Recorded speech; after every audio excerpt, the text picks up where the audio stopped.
On our creator craze, please welcome Druski, comedian, creator, and actor. Alix, content creator. And moderator, Stephen Bertoni, assistant managing editor, Founders, Forbes.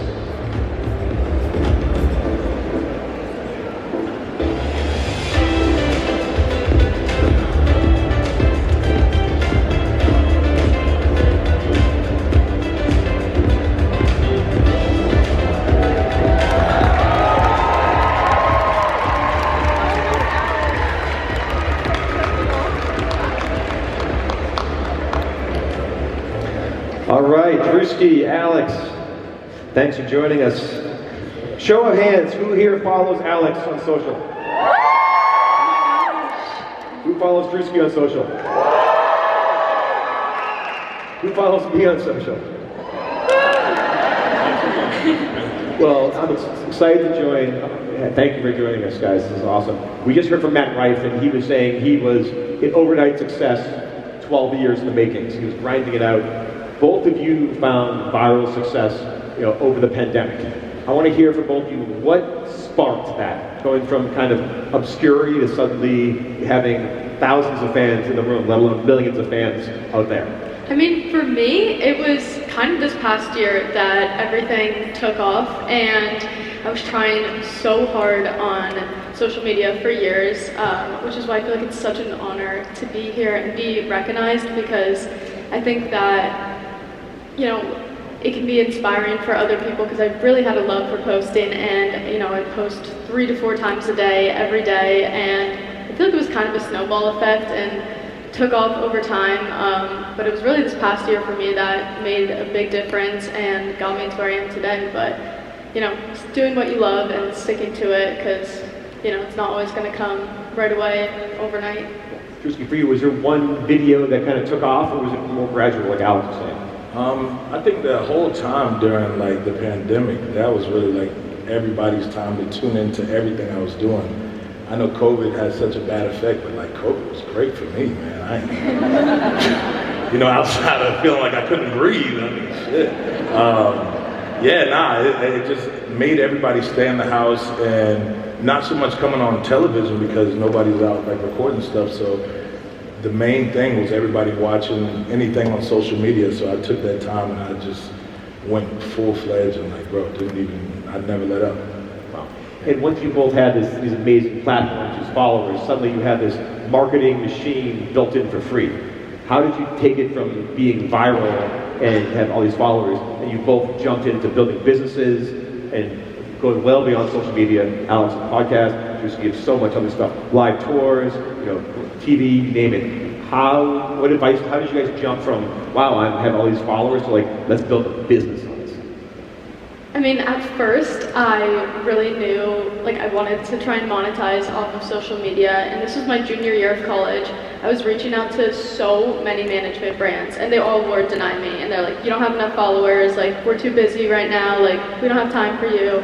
And I was like, okay, whatever. I kept trying, and finally, I found a great manager, and she was all the way in Australia. But I was like, what, this works for me, and I was able to start monetizing off of it, and I think that's when I started to kind of take it a little bit more seriously and realize that you can kind of build a business out of social media, and that's where I got my start. But I would say to anyone who's trying to do that don't give up. And I got rejected by so many places before someone accepted me, and I think having a good team behind you when you're working on social media is super important, just because you want to make sure that you're getting into the right things and you're not getting into a contract that's going to end up screwing you over. So I think that's super important.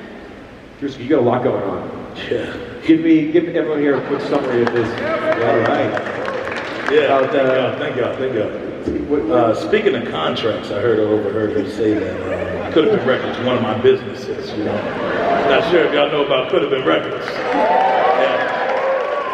Yeah, I'm a businessman. I think it's the first thing first, you gotta get that funny money, man. So over this time, I'm working with companies like Nike, Raising Cane's, Google Pixel, to name a few, not trying to be cocky, just saying. But I think it's been a blessing though, and I think you know, you got to really lock in, and like when you talk to some of these companies, you got to understand that you're putting yourself into something like that is of your purpose, right? So my first thing when I talk to these companies, I always let them know like what I'm into and like what I'm cool with doing. I don't want to do anything outside of like the creative like subject that I have, you know? I never want to do anything that's uncomfortable for me, and I just want to continue to be myself. So I think they always respect that, and which is why I always can put out like funny commercials and like work with a lot of these big companies comfortably, you know? Speaking of could have been records, that beef with Birdman and Drake. Oh yeah, is that real? Is that real? Birdman in here? We good. Is that real, or is that just is that part of the plan? Yeah, man. Come on. You know they recording this, brother. Come on. Next question. Wise man. You both rocketed to fame the last year. Alex, you were still in college. Mm-hmm. You're majoring in marketing and then getting a master class in marketing, so to speak, in real life. How has this changed your personal life? Like, you're building businesses, but both of you are also opening up your personal lives, and maybe putting your lives at risk a little bit. And how has that affected you, like with your family, friends, and just your way of life? Because you guys you're super famous, and that's happened really fast. What's that been like? I mean, it's a lot to put yourself out there and kind of put your personal life out there, but I think that's a lot of what my brand is, and I think as scary as it can be, it's also super rewarding, and I feel like I've built a really great community through it, and I always meet people and they're like, oh my gosh, like I feel like I know you, and I'm like, you basically do, because I'm telling you like probably way too much, but it's honestly, I don't know, I've had like a lot of fun with it, and everyone around me, my friends, my family, they get it, and I know who I hang around with that like they want to keep things a little bit more personal, so like they choose what they do and don't want to share when they're with me, but a lot of the times like everyone I'm with is just like having fun with it, and like they're super supportive, so it's been a good process for me. How about you? Everything was good till you put that net worth out there, so yeah, I got a lot of calls from family. That was estimated. Forbes estimated that Druski made around 10 million last year. Nah, that's just numbers, man. That ain't correct. You said that changed. That changed your perception a little bit. Nah. I think you said the chain. Oh yeah, 100%. Just to say, I'm just saying numbers. But yeah, it did change a lot, and I think it was great for me though, because that's what I wanted. I always prayed for this, and I prayed that God would put me in a position to take care of my family and my friends, and build a great team and try to bring comedy to the world. So it's been a blessing, though, seriously. All right. How many people out here want to up their social game? Their followers, maybe for themselves, for their businesses? Who's interested in that? Join could have been records. Yeah. We got two professors up here. What advice would you have for everyone out there? Everyone wants to, either whether it's their company, it's themselves, they want to get into the game. What advice do you have for someone who wants to really get into the social media world? I would say stick to it and don't give up, because, like I said, it's not always going to happen overnight, and I think don't be afraid of what other people are thinking of you. I know like a lot of times people judged me and they're like, really? Like making a TikTok video and like that's what you're gonna do for work after school? And I was like, yes, like I wanna make something from this, and I had a lot of fun creating the videos, editing the videos, and I think that's why it's such a big deal and means so much to be recognized by Forbes as a top creator, because Forbes is the icon of business outlets, and I think it just really shows that social media is now in this day and age, like it wasn't always, but can be taken as a serious career. And I think just stick to it, and even if you feel a little weird or people are making fun of you, just keep going and do what you love. Yeah, I want to hear Druski's answer, but you mentioned Forbes top creator. 50 people on the list made more than $750 million combined last year, so that is a real business, and that's just 50 people. Yeah. What advice do you have for us? I remember, a lot of people took social media for a joke at first about, like she said, taking it serious, and like companies wouldn't take certain people serious, or like if you were an actor or a comedian and you wanted to get in a movie, maybe you're not the social media, comedian that they're looking for. I think I just had to break down the boundaries, and like when you meet some of these people, they do have that look on their face like, he does like social media stuff. He's not a natural comedian, like he's not the number one, what you would think of, I guess, back in the 90s and the early 2000s, what a comedian would be.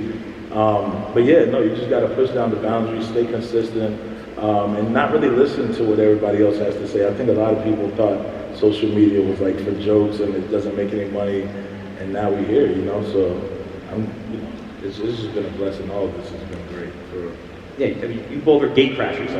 You did it yourselves. You didn't go through the entertainment or fashion machine. You did it yourselves, and that's so much freedom, but also there's a lot of pressure because you can always be posting, and it's it's a blank slate. How do you decide what to post, when to post, on what network, on what platform?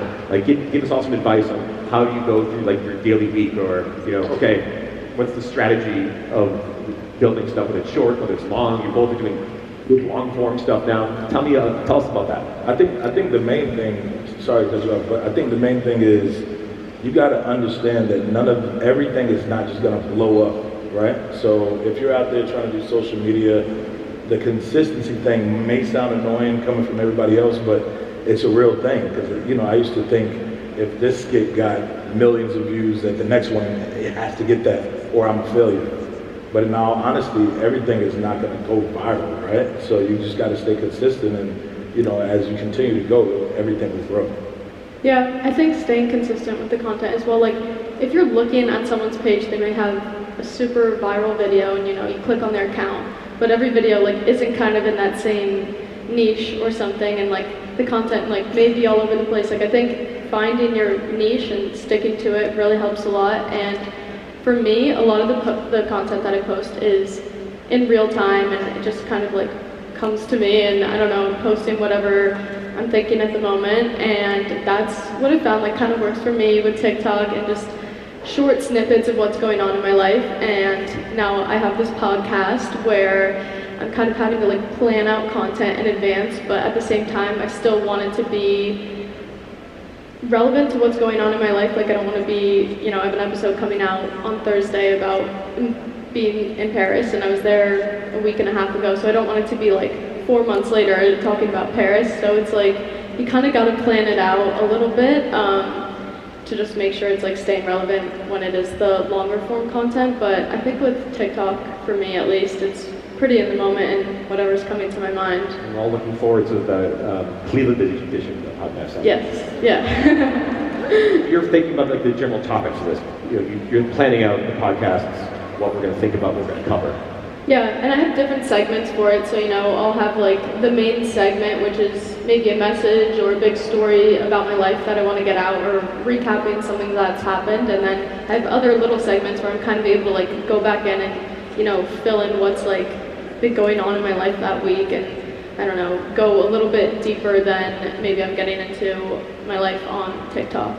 Druski, how do you handle your skits in your comedy? Because a lot of it is improv, right? But also a lot of it's they're real shows. And it's really, Alix is all about in the moment, being transparent and yourself, and you put on characters and great acting and stuff. How do you plan out those episodes? With my team, man, you gotta, I grew up around a lot of funny motherfuckers, man. So I keep them around me, and they also help with coming up with different content and different jokes to punch up. So I think when we hang out and just live life, I think the biggest thing about just doing anything is just experiencing life, and the best comedy can come from that. So yeah, that's pretty much how we do everything. So we talked about how you all choose what to post, when to post. You also have a ton of brand deals. Tell me about some of the brands you're doing. Alix, you go first. Some of the biggest brands I've been able to work with have been like L'Oreal. They cover so much, and then something as niche as like Wawa, which is this like kind of gas station food place. Where are New Jerseyans in the house? Raise your hands, New Jersey. All right, they know Wawa. Alix and I are Monmouth County representing right here. Yeah, so growing up, I would go to this it's technically gas station food, but it's much better quality. It's very good.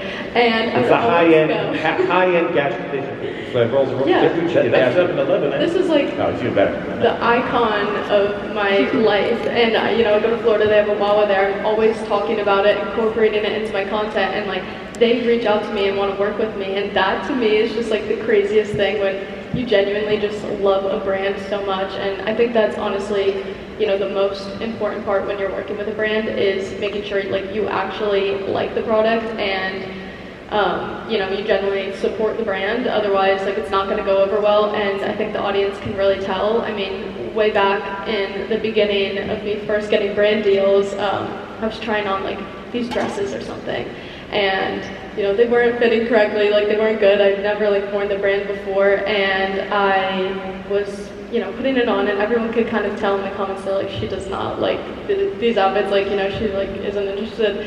And I think that was like a big learning moment for me, because I was like, you know, it's just like not worth it, and I would never want to lose that trust with my audience. So I think that's a super big part of accepting a brand deal when you want to work with them, is like making sure that you genuinely actually like the product or the brand that you're working with, and if not, like learning about it ahead of time, because I don't know, the trust with your audience is what got me to where I am. So I wouldn't want to like go back and, you know, backtrack and lose that all. Interesting. How do you pick what brands you work with and what brands you turn down? I think honestly, when I back in like 2015, when I was dropping out of college, I wrote down my goals, and one of the goals was to work with one of my favorite companies, Nike. And actually that goal came true this year. And I think just letting everybody know, that doesn't answer this question, but I think writing down goals for everybody out there just wondering, like believe in it, writing it down, and actually doing the action behind it. Because I think a lot of people may make mood boards and do stuff and then get drunk and you be like, forget that, I ain't doing that. But honestly, I think if you put action behind it, you write it down, and you actually believe it, because believing it is also the second step, that can come true. And that happened for me this year. We started working with Nike. But yeah, what was the question again, brother? I just wanted to tell you. Yeah. We're bragging. I'm way off topic, but I wanted to get y'all to know that, right? Yeah, let's say, I mean, like, I'm sure you guys get tons of offers. When you say yes to a brand versus no to a brand, what goes through your head? I think the people behind it too. It's not always just about like, if you like it. I think also you could go into business with people that aren't good people. I think you got to meet like the people who are hiring you to do the job, and like figure out what type of people they are, what their beliefs are, and like what they believe in their company. That's also a big factor, because you could be behind somebody that might be into some stuff that you might not want to be behind the scenes, you know? Yeah. And then we have a good question from the audience here. Both of you have really high engagement rates with your audiences. Yeah. How do you manage that engagement? What's the secret sauce between like, yes, I want to get the conversation going, but I also don't want to spend 12 hours a day online, like interacting, answering haters? Like, what is the kind of the perfect balance for high engagement and interacting with your fans?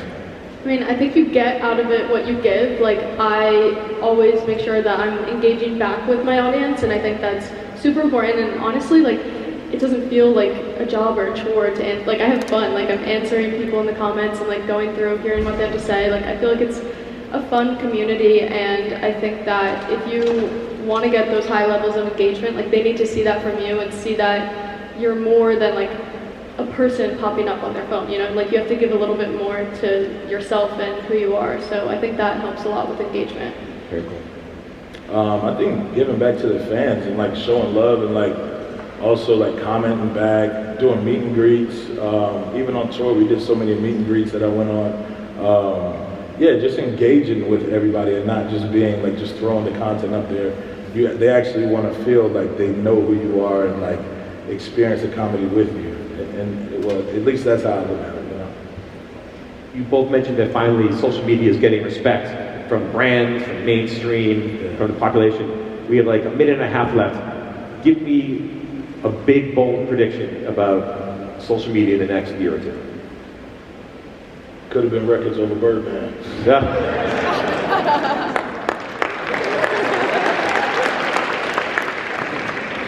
Don't tell them I said that though. You'll never find out. I'm scared of them. Alex, what do you think? Your podcast, your Bird. Where are we going with social media? A big prediction. Where am I going, or social media in general? Give me both. Oh boy, okay. You know, I think for me, I'm taking it day by day and, you know, have a lot of plans behind the scenes, but social media in general, I think that, I don't know if this is necessarily answering the question, but I think like staying true to yourself and like sticking out, because I think now, kind of different than when it was like during COVID, I think it was a little like, you know, easier. There wasn't as many people on social media, and now it's like so congested, and like there is a lot of the same content going out. So I think, you know, finding your niche and sticking to it, and, you know, being yourself and trying not to like blend in with everyone else, I think is a big part. That didn't really answer the question, but. That's perfect. That's a great way to end it. So What she was trying to say is could have been records over Birdman. Oh, all right. We'll end it there. Alix, Earle, Druski, thank you so much. Thank Thank you. all of you.